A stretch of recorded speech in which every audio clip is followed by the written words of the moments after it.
Hi chat G P T. Oh hi human. ಹೇಳು ಇವಾಗ ಏನು ಬೇಕು? ಎಲ್ಲರೂ ಕಾರ್ಟೂನ್ ಥರ ಜಿಬ್ಲಿ ಆಟ ಅದು ಮಾಡಿಕೊಡು ಪ್ಲೀಸ್. ಜಿಬ್ಲಿ ಅಲ್ಲ, ಅದು ಗಿಬ್ಲಿ. ಓಕೆ, ಗಿಬ್ಲಿ ಆರ್ಟ್ ಬೇಕಲ್ವಾ? ಶೋರ್, ಮಾಡಿಕೊಡ್ತೀನಿ. ಹಾಂ, ಗಿಬ್ಲಿ ಆರ್ಟ್. ಫಸ್ಟ್ ಲಾಗಿನ್ ಆಗು. ಲಾಗಿನ್ನಾ?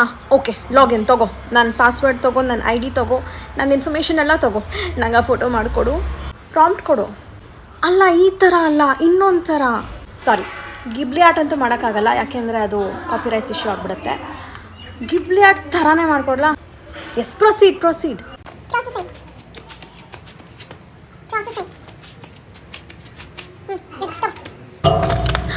ಎಷ್ಟು ಚೆನ್ನಾಗಿದೆ, ಕಾರ್ಟೂನ್ ಥರ. Very nice. ಇನ್ನೊಂದು ಫೋಟೋ ಸಿಗುತ್ತಾ? ಇನ್ನೊಂದು ಬೇಕಾ? ಶೋರ್, ಅಪ್ಲೋಡ್ ಮಾಡು. ತಗೋ, ಎಂಜಾಯ್ ಮಾಡು. Second one. ವಾವ್, ಇದು ತುಂಬ ಚೆನ್ನಾಗಿದೆ. ಮೂರನೇದು, ಥರ್ಡ್ ಒನ್. ಇನ್ನೊಂದು ಎರರ್. ಇನ್ನೊಂದು ಫೋಟೋ ಸಿಗತ್ತಾ? ಎರರ್. ಇನ್ನೊಂದು ಒನ್ ಮೋರ್. ಅಷ್ಟೇ, ಒಂದು ದಿನಕ್ಕೆ 3 ಫೋಟೋಸ್. ಒನ್ ಐ ಡಿಗೆ 3 ಫೋಟೋಸ್ ಅಲ್ವಾ? ನನ್ನ ಹತ್ರ ಜುಗಾಡಿದೆ. 3 ಇಮೇಲ್ ಐ ಡಿ ಇದೆ. 9 ಫೋಟೋ ತೊಗೊಂಡು 9 ಅಪ್ಲೋಡ್ ಮಾಡಿಬಿಟ್ಟು ಫುಲ್ ಲೈಕ್ಸ್ಗೂ ತೊಗೊಬಿಡ್ತೀನಿ.